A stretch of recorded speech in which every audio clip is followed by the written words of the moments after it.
Всем привет, с вами Артем. Сегодня, как и обещал, посмотрим на производительность видеокарт GTX 1050 Ti, RX 570 и RX 580. Все эти карточки на 4 гигабайта и не представляют большой ценности в майнинге, и есть возможность приобрести их на БУ рынке по более-менее вменяемой цене.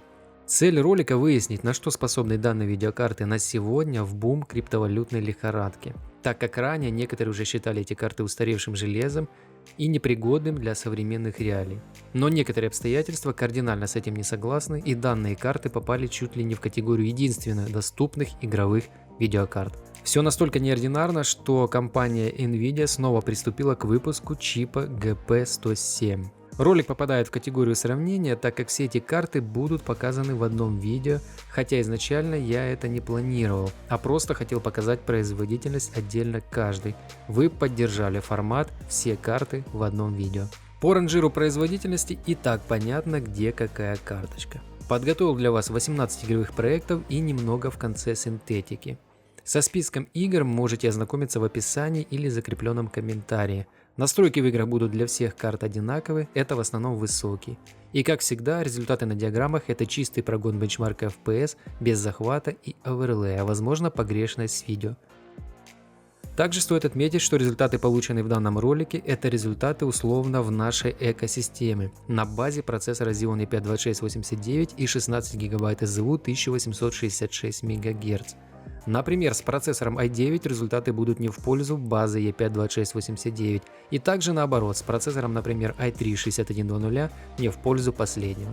Я надеюсь, с этим моментом все ясно. Ранее уже выпускал ролики с данными картами, можете ознакомиться с ними тоже и посмотреть, что изменилось за пару лет. Ссылки будут в описании. Также там найдете наш ресурс, заходите, там много интересных полезностей.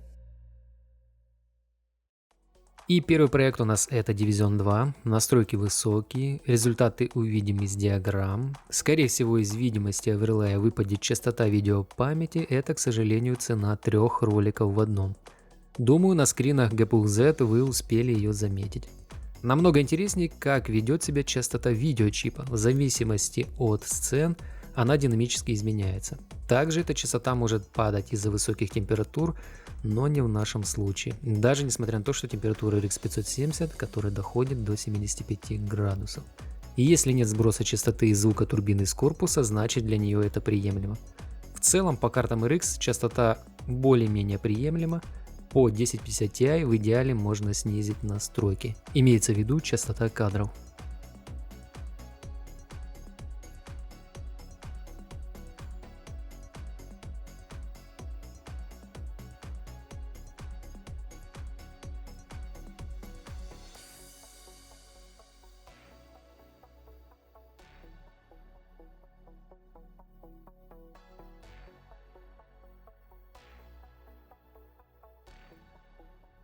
Battlefield 5 настройки высокие, на мой взгляд по всем картам получился приемлемый результат. По крайней мере в одиночной кампании точно.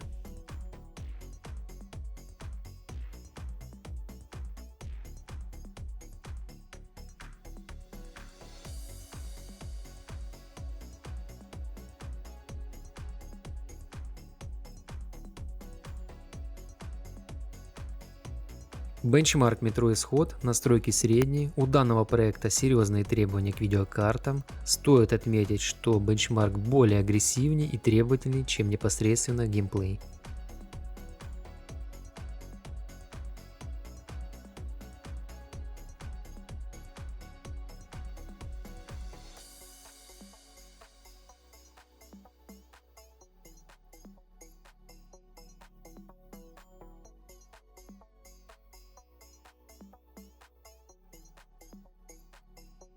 Total War Troya, настройки высокие, обычно в масштабных стратегиях основной удар принимает процессор, но в нашем случае все с этим в порядке и видеокарты трудятся на все деньги.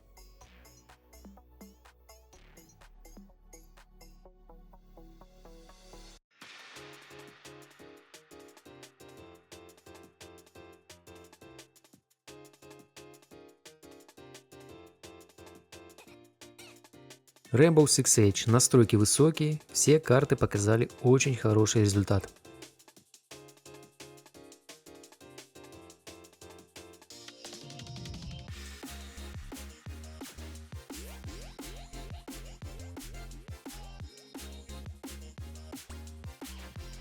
Apex Legends. Настройки условно очень высокие, все выкручены на максимум, кроме текстур, которые установлены на уровень 4 гигабайта видеопамяти. Скорее всего, для GTX 1050 Ti настройки можно немного снизить, для онлайн-шутера это полезно.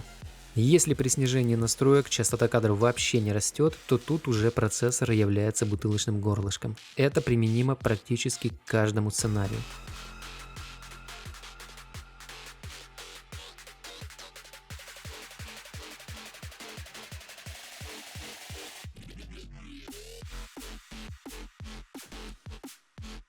Танки Benchmark Encore RT версия 0.2, настройки Ультра, результат посмотрим немного позже. По меркам бенчмарка он получился отличный на каждой карте.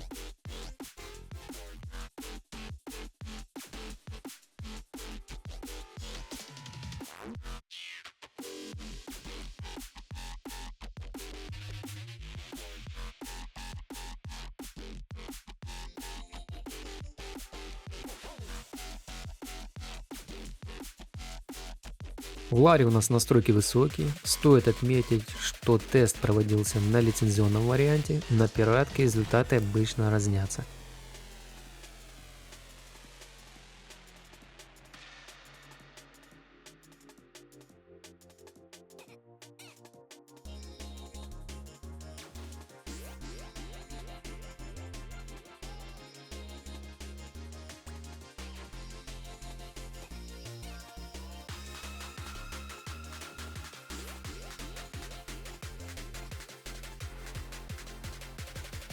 Ведьмак 3. Настройки Ультра.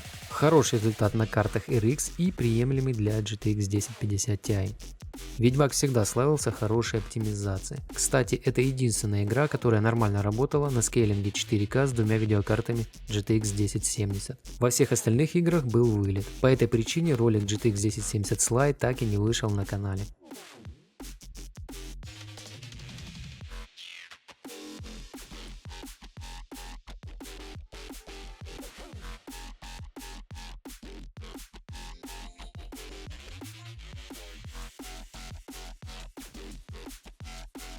Watch Dogs 2 настройки высокие, можно заметить, что карты TMD немного пляшут по загрузке, но для них это нормально.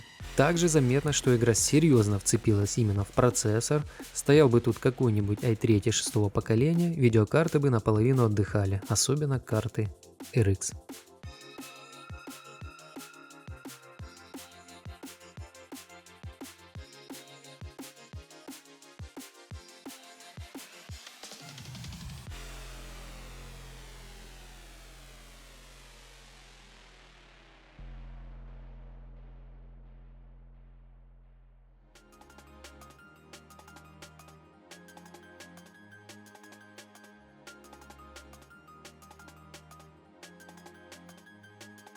RDR2 настройки вы можете видеть на своих экранах, назовем их условно средние.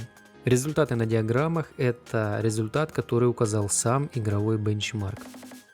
Если по картам RX в целом вопросов нет, то по GTX 1050 Ti есть моменты. Карта местами проваливается по загрузке и серьезно пикует время кадра. Но сказать, что это отрицательно влияет на комфорт игры, без графика я особо не заметил дискомфорта.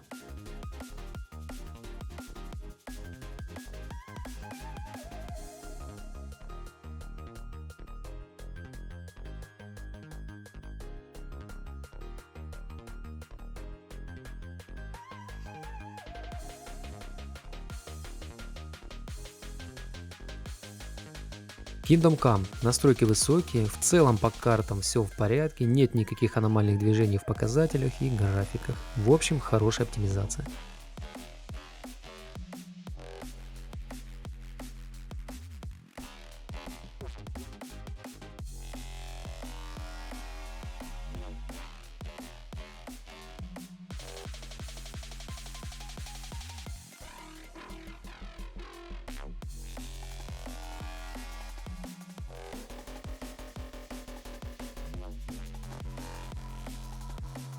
Fortnite настройки высокие, результаты получились неплохие, все относительно своей производительности. Тяжеловато в такого рода проектах попадать в кадр, надеюсь, у меня получилось. На картах RX как-то легко провел тест, а на GTX 1050 Ti понадобилось более часа. По какому-то стечению обстоятельств некоторые участники также стремились на область карты, где я обычно тестирую.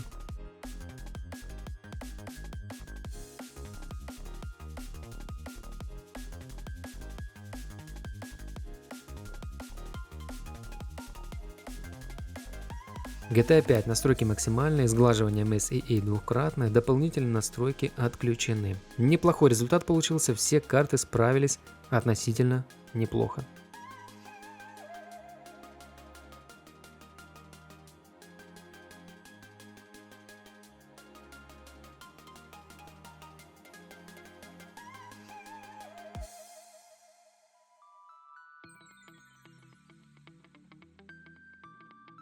В Одиссее у нас настройки высокие, результаты, как всегда, посмотрим в конце бенчмарка.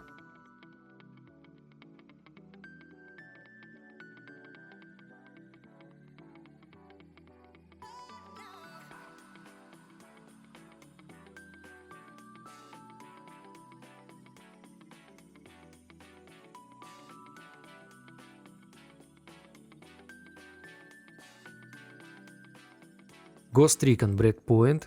Настройки средние, высокие настройки уже требуют больше видеопамяти, чем располагают видеокарты.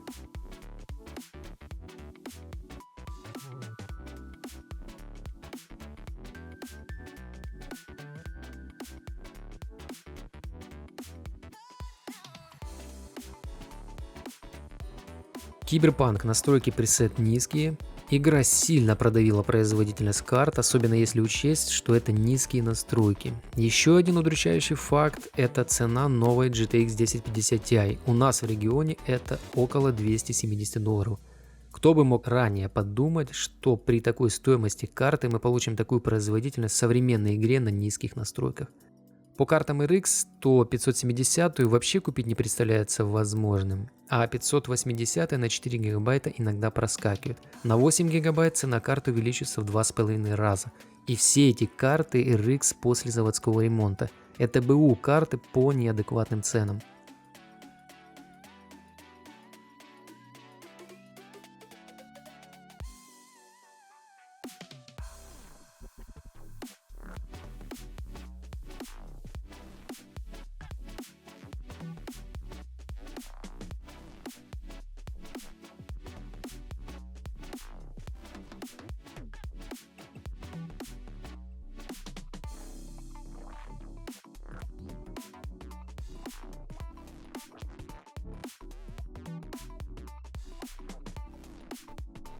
Война миров Z, настройки ультра. Тут стоит обратить отдельное внимание на показатели видеокарты GTX 1050 Ti. Она постоянно дропается в загрузке. Причем это на уровне 50 кадров. У карт RX есть местами кратковременные провалы, но они на уровне 80 кадров. Что-то в данном проекте, возможно в конфиге нашей 1050, не нравится.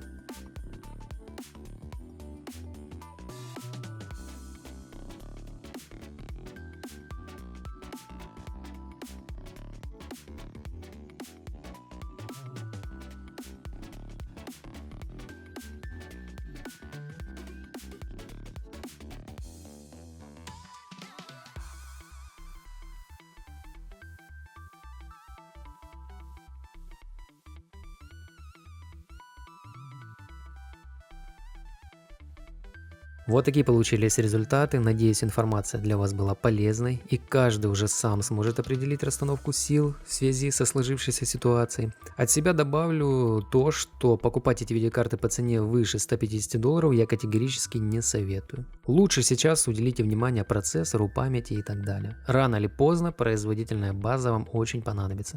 Напишите в комментариях, что вы думаете о данных видеокартах и по ситуации в целом. Поддержите, пожалуйста, пальцем вверх, это сильно мотивирует, и это, наверное, один из самых сложных роликов по объему. На этом у меня все, с вами был Артем, всем добра.